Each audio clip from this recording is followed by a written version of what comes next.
In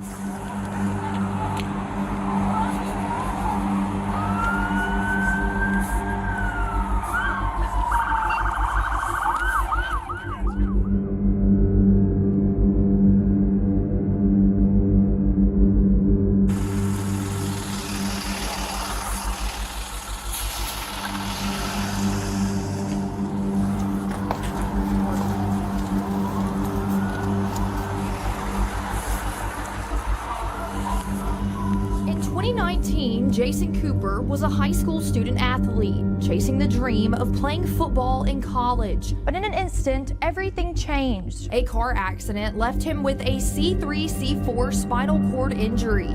He was paralyzed from the neck down. Right now we're going on the west side of Laura. This is the side that I'm from. This side, back when I was young and stuff, it was a lot of kids grew up on this side of town. You know, it was fun, energetic. We got the fairgrounds down here where the fair was, a couple stores. Can't ever remember a patient who came to me looking like you did in this short time period afterward be able to do any of these things that you're doing, including squatting 300 or 400 pounds. I mean, you're the exception, not the rule, in your recovery. And that's why people are so interested. I mean, that's why it's such a special thing, and that's why people take an interest in it, because it gives people hope for the future. It gives other people hope for the future. And so sharing all what you're sharing with the world is an important thing to do.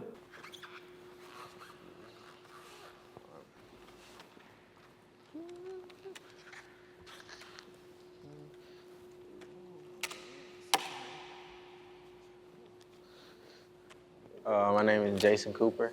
Well, I'm from Laura, Mississippi. The way that I can describe Laura is basically, it's a small town. Pretty much know everybody. Everybody pretty much knows me. Coming in, and this is something new for you, number one, hospitality. We're gonna give you all the good food, all the trimmings, the extra fat. If you love the country, we have the horses, the cows, the dogs, the cats. You pretty much name it in the country, we have it in the country. Just a big family of people. You got good people here. We're gonna give you love. We're gonna show you love. If you need help, we're there on helping hand. I love Laura. Laura will always be my home. Laura, the people that's in Laura, everybody around Laura knows me and stuff like that. We're big on God. We're known for the most churches in Mississippi because we have tons of churches. And Mississippi is a retirement state. You have better homes, cheaper homes, better neighborhoods. It's a good place when you like low key. No matter how far I get or how far I go through everything, I always remember this place and be home. And ever in my life, I've never thought about leaving Laura because I love Laura so much. It's a nice neighborhood to raise a family in. I know Jason through them living across the street from me. They was friends with my grandsons. This where everything started so far as with my life since when I first moved to Laura when I was 6. As far as like a kid, all around, great kid. Well-mannered, yes ma'am, no ma'am. I started him hard work. He did things that most grown men don't do, Like his daddy would leave work and say, you better have that yard did. He would mow that whole big old yard over there. He was maybe 10 or 12 years old, something like that. He started working out young. And I told him that if you want to be something in life, it's hard work. You got to start out and work every day. My workout stuff used to be all right here. I had my own weights and bench press and stuff like that. My tires was back there in the backyard. I had a huge speaker hanging from the top of here. But when I was younger, I played everything. Basketball, football, baseball. He was a very outgoing child. Running this road with a weight vest on, flipping tires in the front yard, digging massive holes in the front yard. And very active in the neighborhood, because my grandsons, sometimes they wanted to stay in there and play the game. But I never saw Jason just sit and play in the game. Jason was always out playing basketball or football. He was he was just active. with sports and stuff like that, I mean, I probably say that's every young man's dream to go playing sports. I mean, that was mine at first. Just basically working my hardest. Your goal to be there, but you got to work for it. He pretty much did. He worked hard every day. Even when no one else was around, he was working. My basketball goal used to be in the front over there. At nighttime, we can hear him out there bouncing that ball. And my daughter would say, that Jason is out there again bouncing that ball. And that would be in the middle of the night, 10 o'clock, he'll be out there bouncing the ball. This is where everything first started. Me playing youth football when I was around like 5 or 6 years old. This is Jerry Springs football field. This is where I played Tighty Mighties, Pee Wee football, midget football, everything here. A lot of Laura legends was created here. They normally start around 5 or 6 year old. I'm not exactly sure when Jason started. He played on my dad's youth football team as a child. It was called the Heidelberg Youth Enhancement Program, and Jason was a player that was a part of that program that my dad created in 2000. Developed me to playing with older people. He played football for my husband in Hype. He played, Pee Wee football, Little League football. And that's how I know him. And of course, that big smile and everything of his. He's just always been a good kid. This was your Pee Wee trophy for Heidelberg. You remember that one? This one also your Pee Wee. When you hit that boy and knocked his helmet off, you got the most improved. So that was great. Tenacious, mind was made up. He didn't see his size as an issue at all. He played bigger than he actually was. I actually started Jason. He probably was about six, seven, on a team that played 12-year-olds. I love contact. I love hitting. I always played with older people. When I was younger, I always played with older people. And once they play from Hype and they go up to the Pee Wee level, the 11 and 12-year-olds, then they go to junior high. I didn't start really getting into like playing basketball until I was like 12.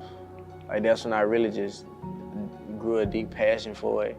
Cause I was like, well, football is kind of more injury prone than basketball. Once I got the 9th grade, football, basketball, that's when it got more intense. Your speed was crazy. I ain't gonna tell no story. You blink, you gone already. Like you sitting there prepared, ready to play. Yeah. Gone. Quick, extremely confident, worked on his game. I actually trained him as well. Yeah, more of a Muggsy Bogues, could get up under you, turn you a whole lot, make you uncomfortable. Probably never ran out of energy. Working out every day and seeing the results that I get from that, when it's time to go work out at the football field or practice or whatever, and they're getting tired and I still got another, like 3 more powers that I got, 3 more levels that I can just kick up. Like that feel like a superpower to me. That's why I keep doing it. Your IQ is crazy because you saw stuff that I didn't see. And then the fact that after you would tell me, hey, I saw this, I saw that. Yeah, coming from 2 different ways. I'm a point guard. You're going to be under the goal. So, I mean, your advantage is you taller than me. I got to be quicker, stronger, and smarter than you. He's memorable. He's memorable. What caught my eyes about you Yeah. was, like, how you carried yourself. Because I knew if, like, you didn't ask for no help for nobody. Even you doing your own mechanical work. If you wanted to build something, you built the little vertical max thing by yourself. So I was like, how you do that? How you move like this? How you move like that? I mean, I'm smaller than everybody. Everybody's bigger than me. Everybody's stronger than me. But at the same time, I mean, understanding that, like I said, with the way my body was, the way that I worked out, the way that I trained, and stuff like that, when you leave high school, you gotta adjust to a different level. When you go to college, like 5 a.m. workouts, doing this, doing that. I've been living that since I was 4 years old. He didn't cause no issues at all. Always on time. Always showing. I'm not just saying this. I'm not just saying this just because. I'm saying this because he was an upstanding athlete and student. I never partied, never drank, never smoked. I don't really like to celebrate anything. I just love working out and working because I know, my dad, he put in my head, while they're asleep, you can be working. Now, he was just telling me something I told him quite some time ago that I didn't think he remembered.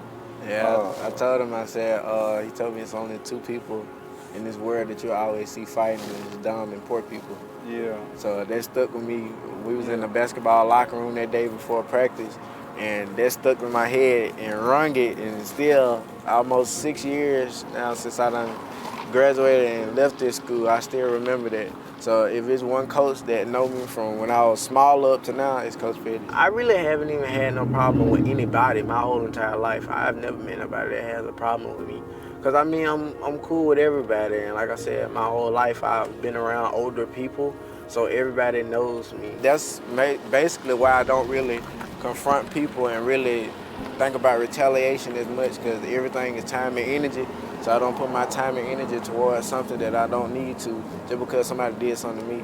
I just don't do that. I don't value that. Just based off what he said, what's the reason to just really retaliating to something if you can just still live on with it? That's why I went to school at for 11 and a half years before I transferred to Heidelberg my senior year. I actually didn't want to switch schools, but my problem emergency came up in my dad family on his side. My grandma, she caught breast cancer, and wasn't nobody able to take care of, and my mom then couldn't leave, and my dad sure couldn't leave because he drove trucks and all. So it was a big switch for me, even though I do love Laura and I was right down the street, but you know, Laura always be home, you know.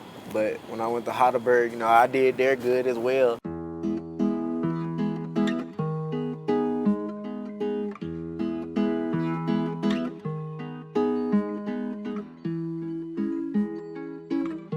I come into contact with Jason through my daughter.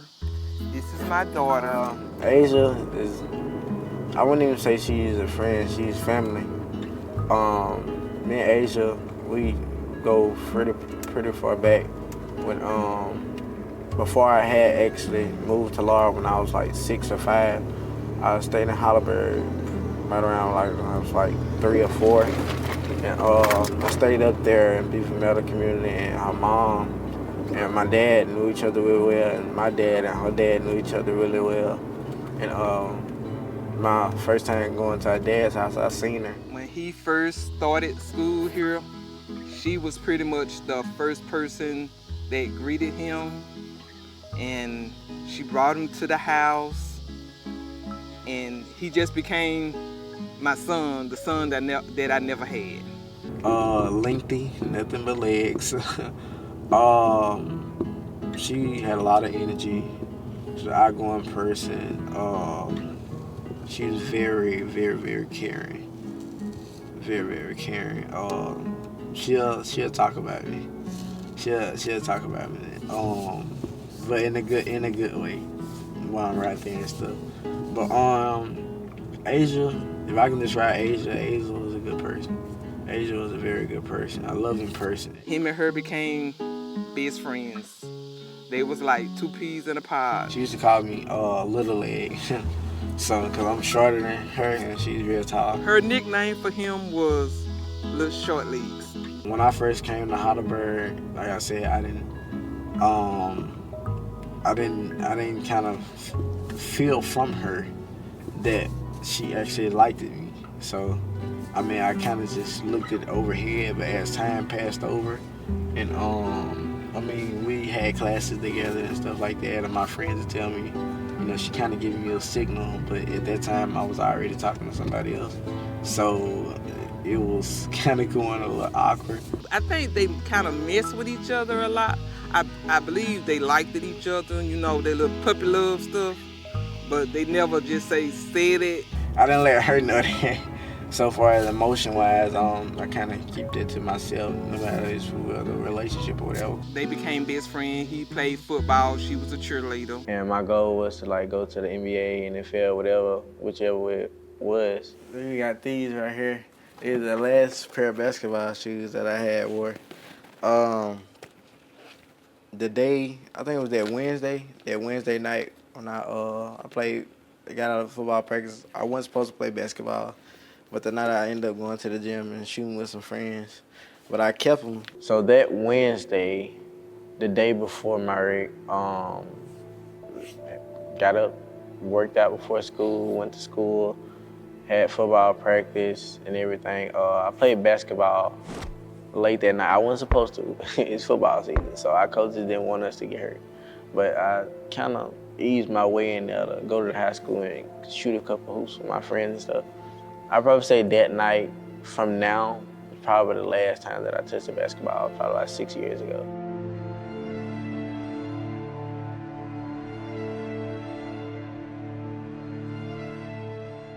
So yeah, we're gonna go down here and see this really quick.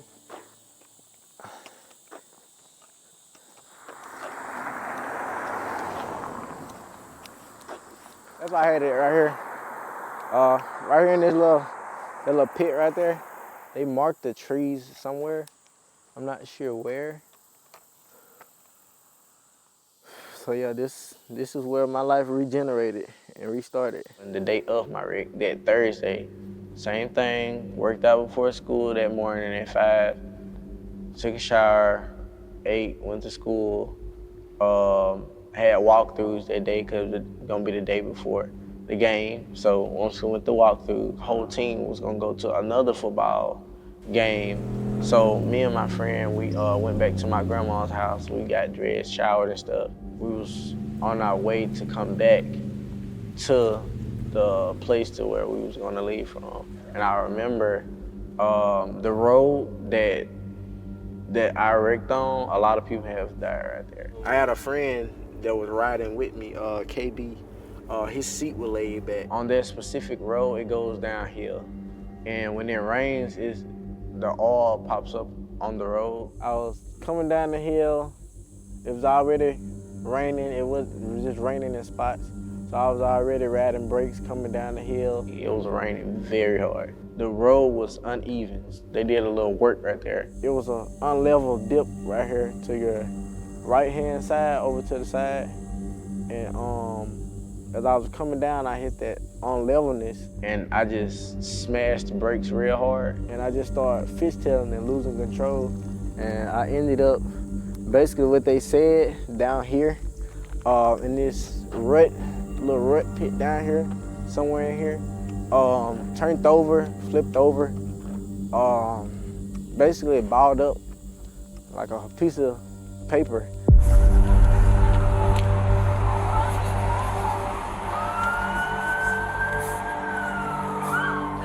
I was working in healthcare, so mainly what I do, I go out and I assist with handicap, mental retardation, just whatever I need, but it's all dealing with healthcare. And I was currently at one of my clients' house, and I got a phone call and said, your son has had a wreck. And I was like, no, he ain't had no wreck, because it wasn't even 20 minutes. Then dispatch called, and they told me your son has had a wreck, and we need you to try to get here as soon as possible. Hung up. I did not believe him. I just couldn't picture it or put it in my mind that this really happened to my son. So I called my sister. She was working. She works at the housing authority. And I called her. I said, hey, come get me. So by the time she got to me, we got in the car, we met up, and we left. We was heading up that way. By that time, people that was in the area continues to call. They was like, y'all need to get here, they can't get him out, y'all need to be here. When I heard about it, I was at work and somebody told me about him having the accident, and it was devastating because I knew how active he was, She done jumped in her car and done went to the accident. She went to the accident. She called me out. I can't remember if I was at work or at home, but she went there and she just called me and she was crying. And I'm like, girl, what's wrong with you? And she's like, Ma, Jason done had a wreck. He done had a wreck. He done had a real bad wreck. He done had a real bad wreck. She said, I said, calm down, just calm down. And it took her a minute to calm down, but she eventually calmed down and got herself together.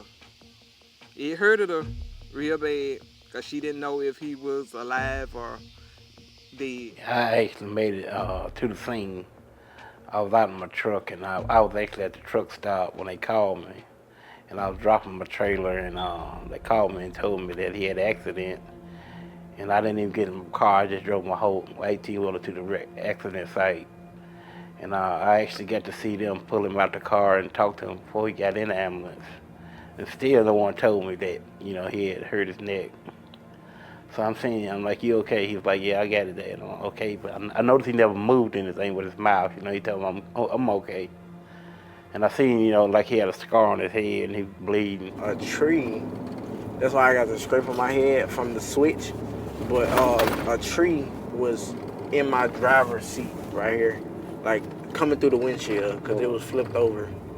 So the tree was coming from right here and it was coming, it took off the top of my headrest on my seat, but I was through over into the passenger floorboard. That's why my shoulder and stuff, I still have paralysis on this side because this entire side was in glass. Maybe he's okay. Yeah, he just got I think he had sprung his arm or something like that. I'm not pretty sure. And I asked the paramedics and I said, just don't stop in law. Just go to Hattiesburg. You know, they got better doctors to me. And so they left and went on to Hattiesburg. We was driving like a high speed to try to get there. And I said, just slow down.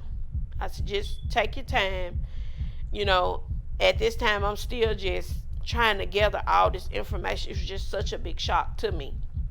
So once we met, kind of got halfway, they called us and said, hey, first responders got them out, the ambulance got them, they're heading to Hattiesburg. I mean, that's why they talk about the golden hour in trauma. The quicker you can get to us, the more likely we can have an impact on what happens to you.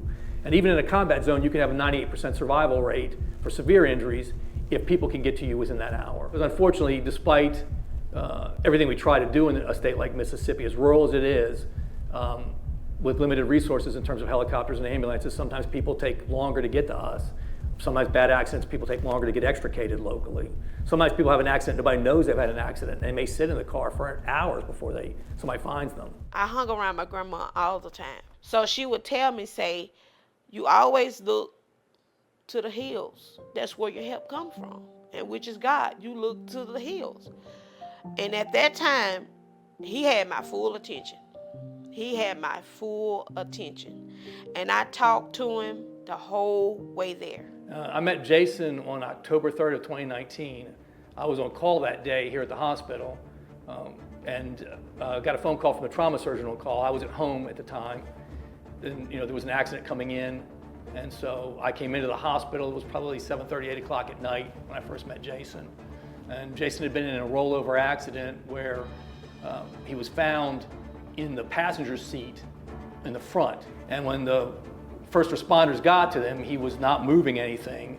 So they put a collar on him and extricated him from the vehicle and they brought him here. Everything else was history and I woke up in the hospital. And he was awake and talking to me. He had a laceration on his head from the accident, but his brain was fine, no injury, so he was able to talk to us. But the only thing he had was a little bit of movement in his left arm. He couldn't move either of his legs and he couldn't move his right arm at all. You know, we have protocols for taking care of patients like that. The trauma doctors are involved. They consult the appropriate people they need, whether an orthopedist or a neurosurgeon, to take care of the problems. People instantly get sent over to radiology and get all the pictures that they need for us to understand what's going on. And as soon as we got Jason's pictures back, we realized that he'd broken his neck between the fourth and the fifth vertebra and had damaged the spinal cord because the neck was displaced at those levels and the spinal cord had been pinched or squeezed in the accident and injured. And that's why he was not able to move anything. This picture here shows a side view of Jason's neck, and the white blocks you see are the vertebrae in the neck stacked on top of each other. And you can see here, that's the second vertebra, the third, and the fourth. And you can see how the fourth vertebra is stepped out and in front of the fifth, where they should be lined up like the rest of them here. And that's due to, and you can see here, this picture here shows you a slice right through that area, and the pieces of bone on the side that help hold all this together were fractured, and you can see the pieces of them here. And so when the accident occurred, basically the energy probably of hitting the windscreen actually broke the bones along the side here, which allowed his neck to slip forward. And so after obtaining these pictures, we took him to the MRI scanner to get this picture so we could actually see the spinal cord. CT scan is like a fancy x-ray, so all you really see is the bones for the most part in this picture. But this picture shows us the spinal cord and the other soft tissues. So same kind of picture looking at Jason from his side. You see the brain in the top of the picture, And this gray tube running down, this gray stripe running down here in the middle between these white areas, that's the spinal cord. You can see 4 and 5, which are jumped off on each other, and you can see where the spinal cord is now being pinched because the canal has been narrowed. And it's got all this white signal inside the spinal cord, which shows us that the spinal cord was injured when that occurred, when it was compressed. When I got to the hospital and I met with Kiana, she wasn't feeling good because it was kind of hurting her real bad. And they separated us from the people. We made it all the way to Hattiesburg, to Forest General. Doctor came in and kind of prepped us, you know, hey, we need y'all to sit in this room and kind of wait till we kind of get him cleaned up and everything, and you could come back. Obviously, his parents were, you know, concerned about what was going to happen. I mean, you know, it's an emotional interaction when you're talking to parents about one of their children and telling them that, you know, they may have suffered an injury to the spinal cord that's not going to allow them to walk again. With us getting this news, it was like an explosion. You know, we just didn't expect for this to happen, and it happened. And when they told us that he had hurt his neck, you know, it took a lot out of him because I know how hard he worked, you know. He worked every day to accomplish his goal, and for that to be taken from you a split second, it's a lot to endure, you know. You have to tell that to people before you take someone to the operating room so everyone is kind of on the same page and understands what's going to happen. And you walk a fine line between trying to be hopeful and, you know, but also, you know, giving them enough information about the reality of the situation so that they're prepared if people don't get better after you take them to the operating room for something like this. I didn't know until we got to the hospital. Like, I thought my mom was joking at first when we was in the hospital. It was like, well, you paralyzed. And then when the doctor came and told me, I was like, oh, wow. The doctor came in and told us that he's broke his neck. And, you know, we're trying to do all we can do, but he's got to have emergency surgery. So at that time, we just basically say, hey, save him, do whatever you got to do to save him. Just like I talk to families and I tell them the worst thing that can happen and the best thing that can happen, I go into the operating room with a mindset of we're going to do everything we can to try to make the best thing we can happen. And one of the first things I do in positioning the patient is I try to reduce the fracture manually. So under a live fluoroscope image of the spine, I manipulate the neck and try to, while we're still monitoring the nervous system, realign the structures to take the pressure off there immediately if I can and get them back into a normal alignment. And once we've done that, we then mark where we're going to make the incision. And we did Jason's operation through an incision probably not much bigger than that. And once you get through the skin, most of the structures in the neck run up and down. It's a kind of a vertical structure. And so you can get down to the front of the spine fairly easily without cutting anything else. And then under the microscope, I basically take out the entire disc from front to back. And once I get to the back of the disc space, we remove any disc material that's pushing on the spinal cord. We take down any bone that's been pushed back in the spinal canal. And then we use little spacers to reconstruct the appropriate height between the vertebral bodies and to finally line it back up. So I have other instruments in the operating room I can use to do the final realignment of the spine. And then we finish the operation by putting a plate on the front of the spine and screws to hold that anatomic alignment because the bones are still broken in the back. And if you don't put something in to hold it in place while it heals, it could become dislodged or dislocated again. And then you just close the skin up. And here's a picture from, you know, after the operation, which shows a side view. Again, you can see the spine's lined back up again. There's a plate and the screws that are holding the spine together. It's a big team effort. Often in the operating room, depending on what kind of case I'm doing, I might have anywhere from 5 to 10 people in the operating room helping me between anesthesiologists and nursing staff, techs, and the people who support the other things that we do in there, like the monitoring of the nervous system or putting in plates and screws and rods to stabilize people's spines. And then he went to the ICU afterwards because he was still very sick from the accident in general. And typically after these kind of injuries, we like to keep people's blood pressures elevated to optimize the blood flow to the spinal cord and try to give them the best chance possible of recovering from an injury like this. They told me, they was like, well, you paralyzed from the neck down. Like, there's no, we can't tell you when you're gonna get better. They was basically giving me the possibilities of my body, like limiting my body, like, okay, you may be able to do this, you may be able to do that, this is gonna take some time to do this and do that. They called all the doctors to my room. I told them, I said, look, I don't wanna be seen. I don't wanna take any medicine. Can you move my mom to another room? I don't wanna be around anybody. I just wanna be by myself because emotions was, my whole entire life was, you know, I feel like it crashed down on me. And at that moment right there, man, you know, when they the devil really came to me. He really came to me. He was like, you know, this it, it's over with. I told my mom, I said, Mom, if I can't play sports, I don't want to be here. So just tell them to pull the cord on me.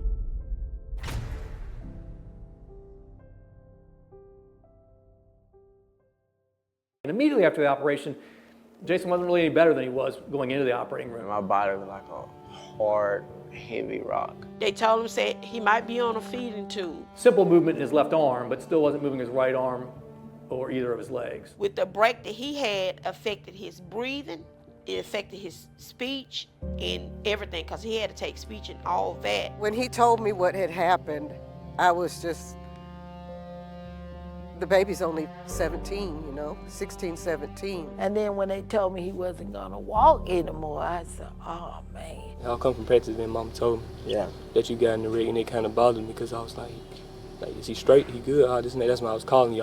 Athletics are the heartbeat of this town. Because of him being so active, I couldn't wrap my mind around him not being able to walk anymore. And after he had the accident and everything, she made signs and made sure that the football team had, you know, his number, and they had posters all around here with him and everything. He's 17, you know, quadriplegic.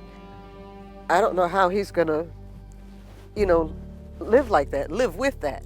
A couple days in ICU in a regular hospital, and then I went to Jackson Methodist Rehab October the 17th. Once people are stable and able to be out of the acute care hospital, they're no longer at risk of dying or having further complications. We send them to rehab. Once we left Forest General, we went over to UMC in Jackson. He lost all his muscle memory. I mean, he was so skinny, like it disappeared overnight. Never seen anything like it. So once he was in the facility, they would come get him. They would, you know, do everything they could for him.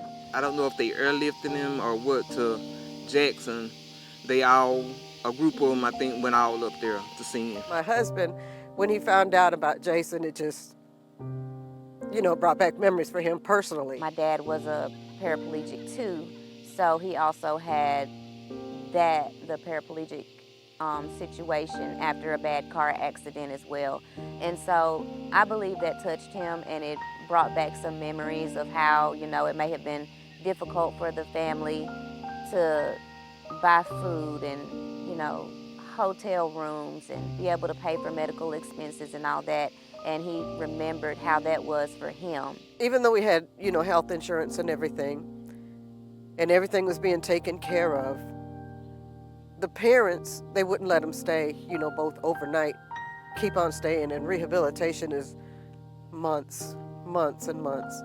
And when my husband found out that, you know, hey, we got to start coming home, he did a fundraiser for them, you know, to raise funds to give to the mother, to give to Jason's mother and the dad, Toby, so they could stay at the hotel, you know, longer, be with their child. I remember my dad getting it together as far as, you know, the program, creating fundraisers and raising money within the community to help him and his family for those medical expenses and food and hotel and things like that. My husband was amazing.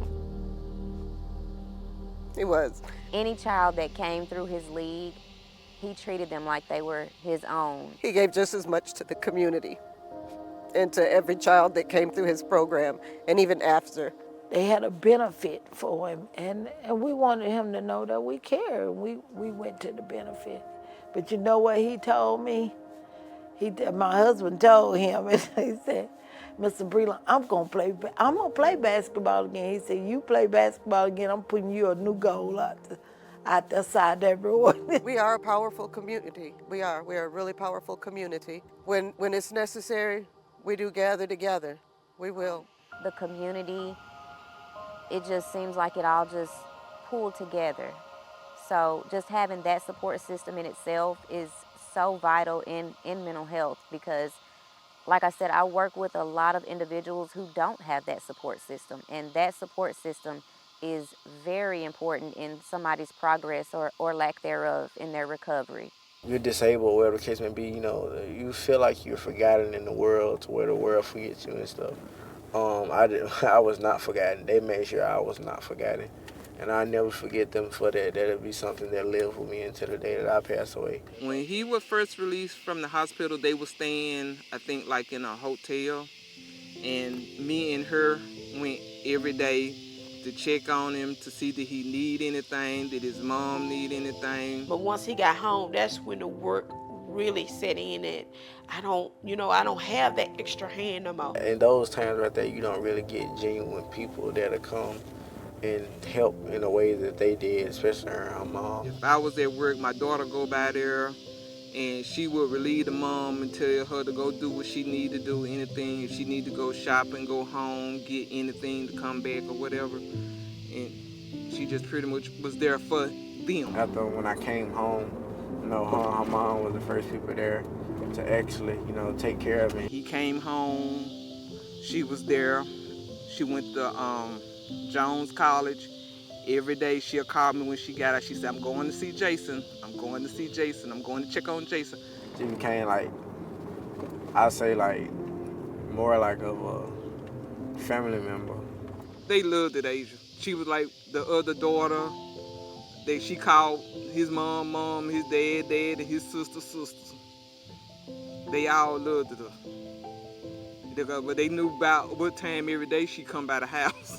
Because it was like a set time that she come. She'll always be right there, tell me, you know, this ain't the end. You know, you got a lot more to live for. I knew it was something because she wouldn't have been going to see him every day like, you know, she was, and making sure he was doing what he's supposed to do and making sure he tried to get up. She was kind of like a motivation person to him also. I was growing feelings in that way too, so far as the liking and stuff like that. His mom said, I wish you would date her or whatever, but it didn't happen at the time. I didn't let her know that. So far as emotion-wise, I kind of keep that to myself, no matter if it's a relationship or whatever. But he, later on in life, he told me that he was gonna, I guess, ask to be her boyfriend or whatever, and he didn't know how she was gonna take it or whatever. I kind of knew, but I just wouldn't accept it, like, you know, that she liked me or whatever the case may be. I thought she was, like, playing. I said, you know her. I said, she was just probably gonna laugh it off and play, talking about short legs, little legs. Go on.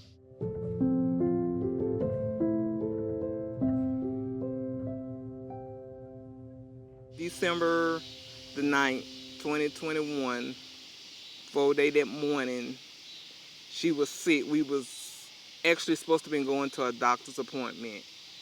I was taking her to a doctor's appointment, and she wasn't feeling good. And she was like, Mom, I'm finna go take a shower. So she was in there taking a shower, and I heard her make a funny sound. And when I got up and went to the bathroom, she was in it too. She had cut the water off at the shower, and she was just laying there. And I finally got my sister-in-law, which she was a nurse, and finally got an ambulance that we had to wait on one to come from law because the ones they had here was already occupied somewhere.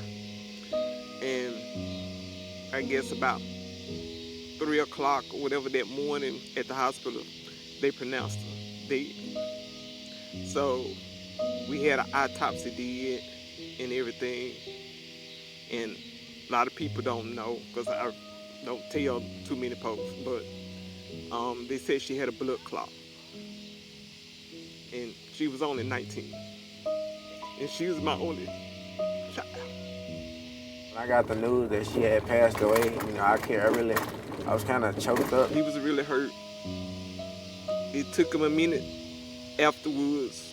He couldn't come to the house. He couldn't, he told me he got to the weight and he just couldn't make himself come in. Me and my mom sat down and we talked a couple times after she had passed. And my mom was telling me, you know, at that time I was in a relationship with somebody else, but My mom was telling me, Asia always liked you, and she always used to talk about you and stuff like that. I think last year maybe was probably the first time he'd been to the house since she passed. That's supposed to not happen like that, but everybody's born to, pass away. So me understanding that almost losing my life at one point, we'll meet again.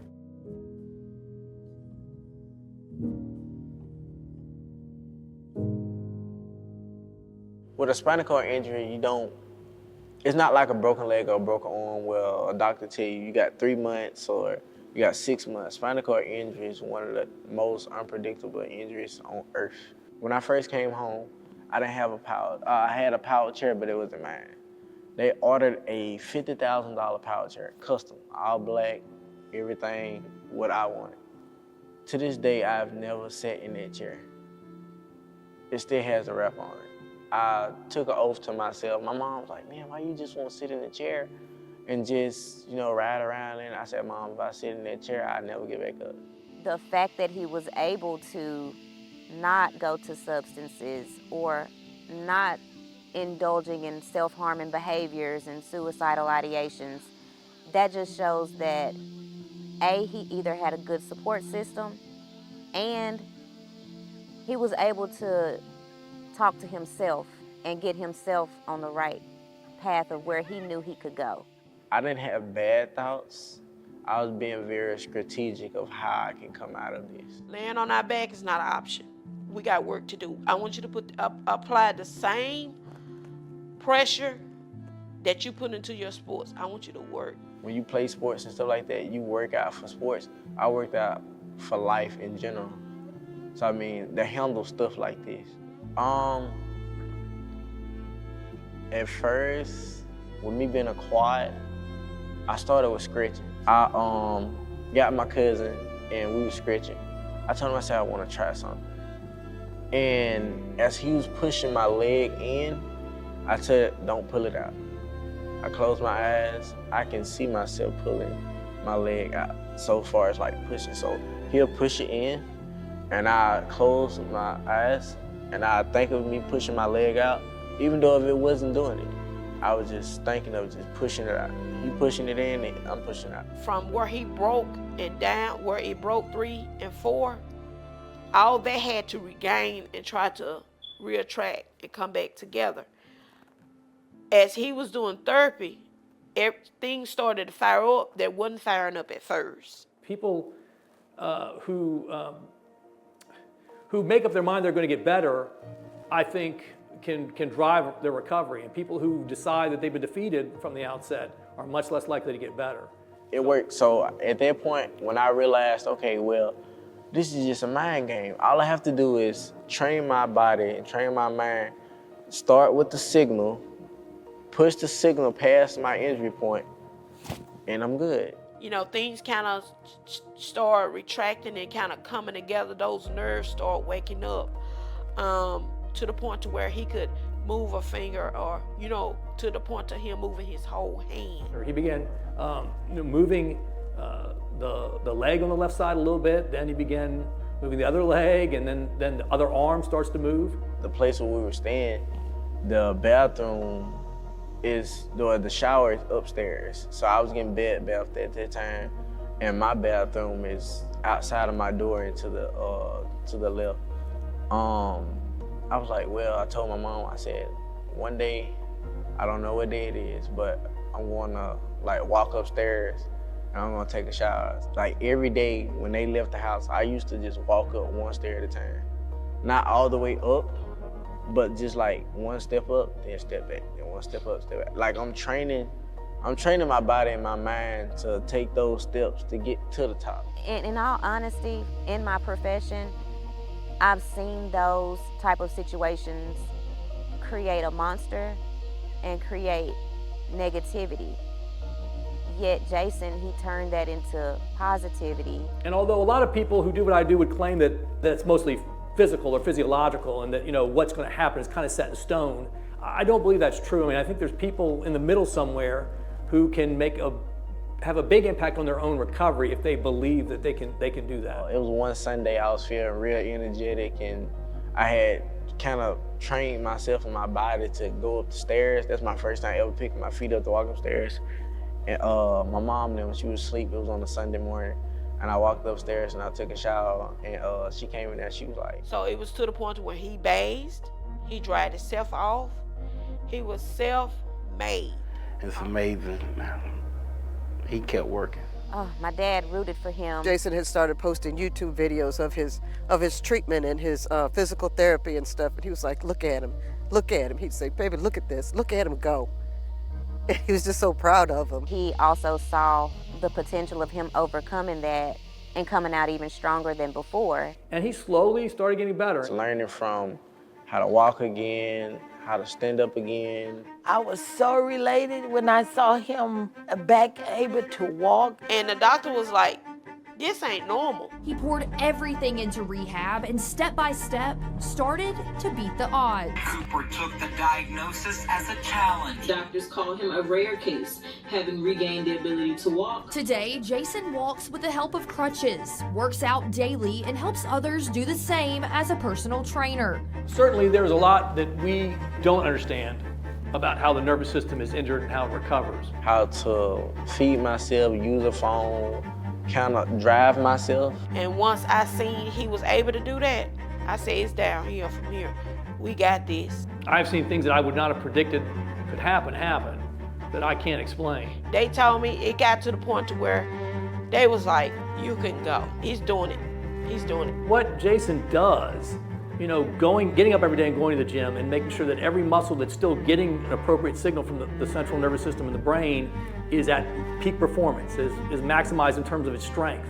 And by reinforcing those neurological pathways that talk to the muscles from the brain, you know, that's got to play a role in why he's done as well as he's doing. The doctor came in and told me, said, had it been a 30 or 40-year-old person, they wouldn't have survived it. With him being young, and his body was so strong because he worked out every day. When I tell patients who come back to my office who aren't able to walk, that, you know, I want them to continue to do everything they can to keep their muscles as healthy as possible and to be as healthy as possible, because at some point, I think people who are alive and young and living with these kind of problems in their lifetime may be able to benefit from things like Neuralink and similar projects going on all over the country right now to take the mind-brain interface and be able to use that information to reprogram movement, whether it's, like I say, with external exoskeleton kind of devices that would move their arms and legs, or directly routing the signals back to muscles that are still viable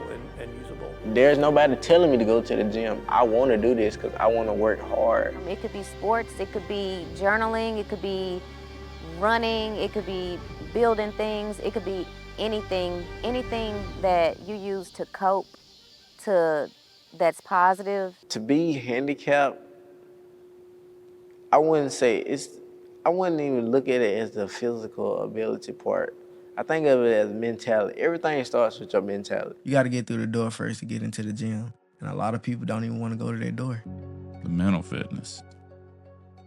I personally believe that the perspective we take on what happens to us can make a big difference in how we recover and how we ultimately do when we've injured the nervous system or other parts of our body. I mean, bro, I can do any and everything that you can do, really. I wanted him to keep the same mindset of nothing is wrong with you. So if you think about, okay, I'm handicapped, I'm this, I'm that, you're gonna be that. I don't think like that. I want you to use your mind and let your mind direct you. There's nothing wrong with you. And over the course of a year and a half or 2 years afterwards, I mean, Jason ultimately came, walking back into the office. But when I saw him walking, man, that was just, and I said, if anybody can do it, he could. Give me a second. It's a little emotional when you think about this, but there's no greater reward for what we do than seeing something like what happened to Jason happen. And, I mean, that's ultimately why I did this. I mean, everyone has their own motivations, and certainly what I do affords me a lot of benefits in life and a lot of luxuries in life that other people don't have. And certainly, I'm sure as a young man deciding what he was going to do with his life, those things are things you should think about. But the things that are the most valuable and most rewarding are things like this. I mean, at this point, Jason doesn't really need me any longer. I mean, he's you know, he's as much better as he can be. And as surgeons, he's not going to need any more surgery from me. I may continue to check in with him on an annual basis just to kind of, so for myself, really, to see just what he achieves in his life because he's come so far already. So how have you been since February when I saw you last? Doing a lot of working out. A lot of work, and I can see your muscles are certainly bigger than mine. Straighten the leg out for me. You know, interestingly, you still have some spasticity there. Can you pull that toe up towards the ceiling at all? Yeah. You know, the spasticity is probably one of the reasons why you can, you know, you have enough tone in those legs that allows you, it's almost like you're winding a spring up, you know, and then you're letting it unwind and you're harnessing that energy. So the spasticity keeps your muscles tight. So when you squat down with all that weight is pushing you down, but your muscles, because they're tighter than they were before, and they're tighter than mine because of a little bit of the problem with your brain inhibiting your reflex arcs, because that's what happens. I mean, your brain basically tells your leg for the muscle to be looser, and when the brain can't get that signal down, the muscles are tighter. So you're like a wound up coil. When you let that weight push you down, that 400 pounds or the 350 pounds push you down, you're storing a lot of energy in those muscles because you're stretching them and they want to rebound. And so that allows you to, you know, really when you activate the muscles, then you get this, you're harnessing that extra energy that you stored in them by forcing them down, just like taking a spring and compressing it and then letting it go. So that may be one of the reasons why you can squat so much with those legs. It's amazing. I mean, you know, you've done really, really well. You're the exception, not the rule, in your recovery. And part of that was you, part of that was me, part of that was what happened to your spinal cord at the time all this happened, and part of that is, you know what the good Lord and the universe had in store for you or had in their plans for you. I mean, so there's lots of things that contributed to that, but there's no question that at the end of the day, your recovery is not what we typically see. There's so much we don't understand. I mean, like a lot of the universe is still, a black hole to us, or a black box. The nervous system's the same way. There's really so much we don't understand. And we're learning every day. I mean, people are mapping the entire human brain and trying to map every connection and help us to understand it. We know so much more about the proteins that make it up and how they encourage regeneration or discourage it depending on where in the brain it is. But there's still so much we need to learn. Even though, his dreams may have been shattered as far as the athletic part of it, but all in all, something even greater came. Hey. Papa, you gonna smile for the camera? You gonna smile for the camera? They go your grandma. Hey! My pop, I don't know, I gotta look at the phone because I know around this time. Hey, Granny, Mimi. Get the camera high. Say hi. Recoup Foundation. What you doing out here, boy? What you doing? Coaching, man. How you been, man? You coaching? What? They your coach too? What? I ain't gonna lie, it was a hard competition when we played, bro. Now, I don't. Big Tyrone Bunch used to poke me with safety pins. I remember ninth grade. Yeah, ninth grade. Wow, we by ourselves on that. No, 10th grade. Oh.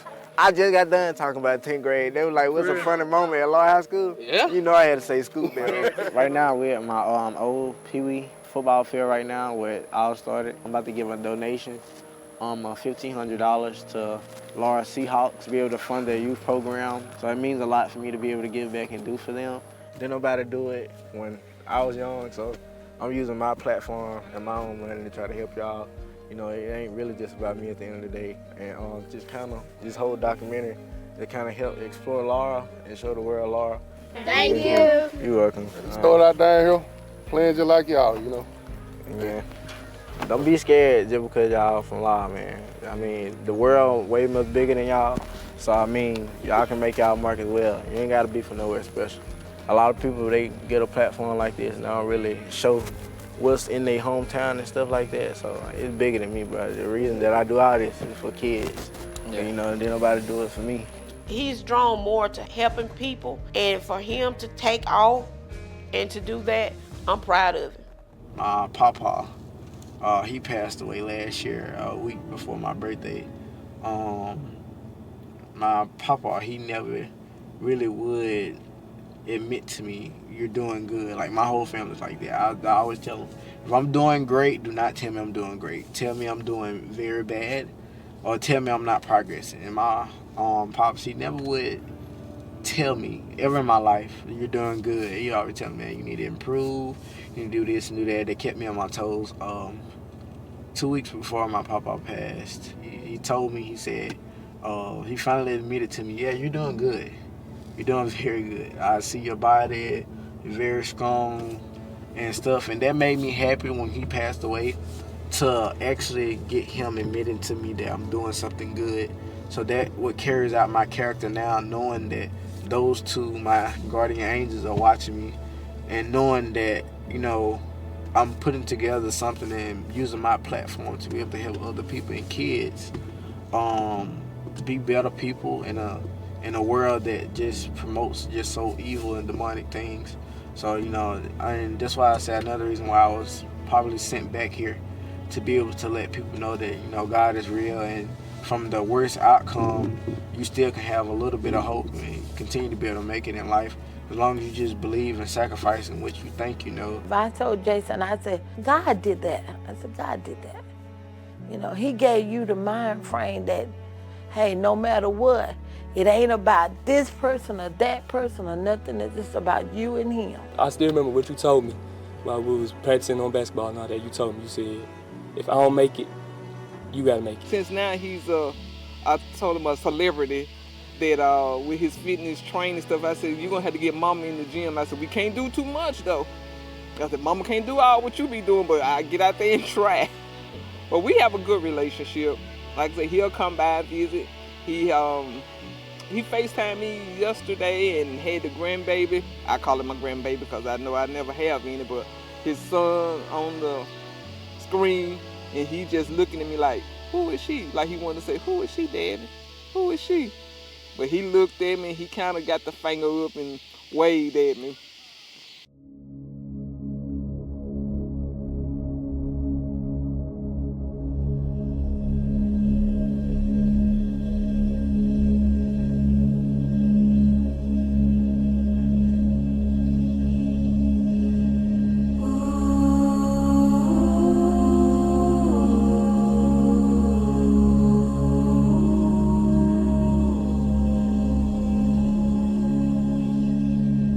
Things I learned from taking care of people like Jason and taking care of young soldiers on the battlefield in Iraq is that sometimes people who look like they have no chance of recovery can have very meaningful lives. To me, as a mother, it made our bond stronger.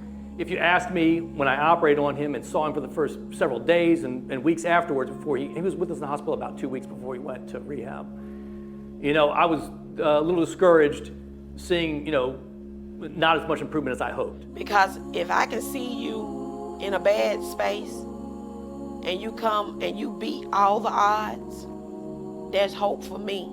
Because a lot of people who come in with an injury like this, if they're going to get as much better as Jason has, they show that signs very early on. To accomplish anything that I want to do. It's very easy to become very cynical about what we do sometimes when you see a lot of people injured who don't get better. But you always have to treat every patient who comes through that door like they have that capacity. There's no, I can't do, I want to do. It's, I'm going to do. He gives me the same energy that I gave him. Push. I mean, I would use the word miraculous. I don't use that word very often. And the miracle comes in lots of different forms. Don't stop. Let's go. It's the miracle of somebody like Jason who believes he's going to be better and makes that happen through, you know, force of his own sheer will. This whole entire documentary, my whole life, I've never thought about anything. I've just done it. And when you realize what can come great from just doing it and not complaining. I think he been like that since he was a little boy. He always had that mindset that I can do it, and he did it. Doctors who still believe patients can get better and do everything they can at the moment they first interact with them to try to do everything they can to get them to the point that they're better. He had the mindset of an old man, just to, hey, I know what I got to do and I'm going to do it. So if his dad taught him that, his dad taught him a good thing. I installed it in him early, but now he can see that tomorrow ain't promised. You can lose everything today. The baddest thing that can happen to you if you have nothing is to do nothing. Never say no. You can't do anything. Hospital systems that are better at getting people taken care of, and the science that we're doing that's going to make Jason's story hopefully more common in the future and not less common. And I said, install that in your son. teach him to get up and work hard every day. Don't allow nobody to give him nothing. You only get out of this world what you put in it. You know, miracles still happen. You hold on to the 1% and hope that someday it's 100%. So keep working. We're all born with nothing, but we can become something. It's on us. That's why I said you have a choice, whether you do it or you don't.